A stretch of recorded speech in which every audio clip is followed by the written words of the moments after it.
Speaking of which, now let's make fun of Elon Musk. Do we have that the blunt video at the ready? We should have it. I don't see it on the sound sheet, but I think we have it. We're gonna do a more extended Joe Rogan Elon Musk review in the post game of the Michael Brooks show tomorrow. I think that obviously there's just a problem that he exemplifies that goes far beyond him, and he is just the latest version of mythologizing and putting a billionaire on a pedestal, which is an innately dangerous thing, period. And I'm sorry, the guy is a jackass and a goofball and ridiculous. And this is another example, although I would say the most endearing one yet. Although while you're seeing him not inhale this blunt, think of all the unions he's tried to destroy and has destroyed, and think of the fact that his work is actually really it's produced a cool car. That's pretty much it. Here he is trying to appear cool with Joe Rogan. This is a glorified government contractor who people have such a bizarre emotional attachment to that they will harass us for weeks on end with even the most mild criticism. This is your God talking to... The whole joints. Or not. So is that a joint? It's a spliff, Elon. Or is it a cigar? No. Okay. It's marijuana It's inside weed. of tobacco. Oh, okay. So it's like pot tobacco posh. You never had that? Yeah, I think I tried one once. Come on, man. You did not try it once. You probably Stop can't it. because stockholders, right? I mean, it's legal, right? It's totally legal. Okay. How does that work? Psychology. Do people get upset at you if you do certain things? There's tobacco and marijuana in there. That's all it is. He did not inhale.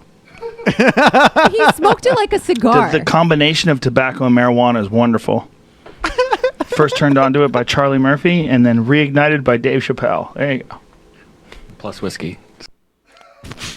Did Joe Rogan short Tesla stock before this? It dropped about 10 points. Like he had been I watched the whole thing, by the way. He had been buttering him up for about 2.5 hours at this point with whiskey and I gotta hand it to Joe Rogan. Like I think he's pretty dumb, but he does have a very high emotional intelligence, whereas Elon Musk is like kind of the opposite of that, I would say. I think emotional intelligence is the most important intelligence, and I'm not getting a high intelligence from Elon Musk either. I mean, he knows some things about science and technology and shit. Like, gotta give credit where credit's due. He's very smart about that stuff. He does, but I think it's only it's only at the level of people I might have nerds I might have talked to at NYU. Like they're obsessed with simulation theory and I forget what they're called, the space elevators and just future tech and stuff. You've met anybody like this at any decent private college? Futurists. Yeah, futurists. You've met them, and they work in different sectors. It's just that they didn't all have emerald mines to pour into companies in their 90s. Look, the SpaceX rockets are cool. I always blanch at that too, because I'm like, how much of this was NASA? How much of this was the engineers at SpaceX? And totally. Oh my God, I don't get it, man. But Just give up. I get it because if you take capitalism as a given, right? This is the system we have for progress, and this is how we make things.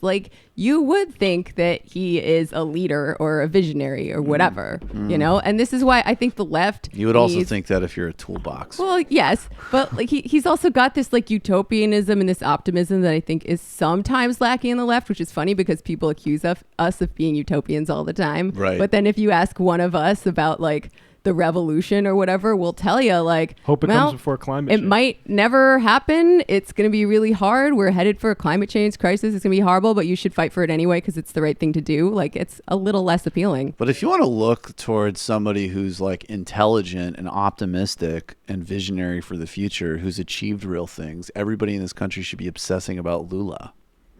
I'm serious. I'm sorry. Well, I also think that's there is actually a whole roster of people. I mean, even it's become a cliche, unfortunately, at this point. But My God, Nelson Mandela. How much better would this world be if all of the people that are obsessing about Elon Musk were reading about the African National Congress instead? We'd have a more historically aware, intelligent, sophisticated, empathetic world. Science is its own sort of culture, though. And I think, but I also think if it was Oppenheimer or Einstein, or there's all sorts of people from science, Sagan? Carl Sagan. Those people are all cooler than Elon. Elon had the big ticket products behind him. Like, I had the rockets, I got Hyperloop and the cars. Well, I also just think Bernie Sanders is the most popular politician in the United States right now. So, counterexample. Science is also just, I don't know. It's its own, it doesn't, people need to get more of it not meaning anything in and of itself. It should not be its own form of ideology and excitement. I think it's a form of culture, though. But it's cool and it's interesting, and we could use it for good things if it were in the right hands. Sometimes it's cool, sometimes it's not cool. Sure. It's like, I don't know. I think like even just like someone like Megan Day's piece on how capitalism is undermining science invites people to understand a little bit more of the baseline of the conversation versus just like, it's science, it's cool, which is where so much of this, everything from Steve Pinker's total glossing over of global poverty to the just embarrassing public role that Elon Musk has played in our world. And it is embarrassing. It is literally depressing and embarrassing that people are like, this like emotionally disturbed billionaire is going to solve global warming. That is actually the ultimate form of pessimism and complete lack of belief in humanity. Yeah, well, that's why we need an alternate vision other than the capitalist vision of how we're going to fix this,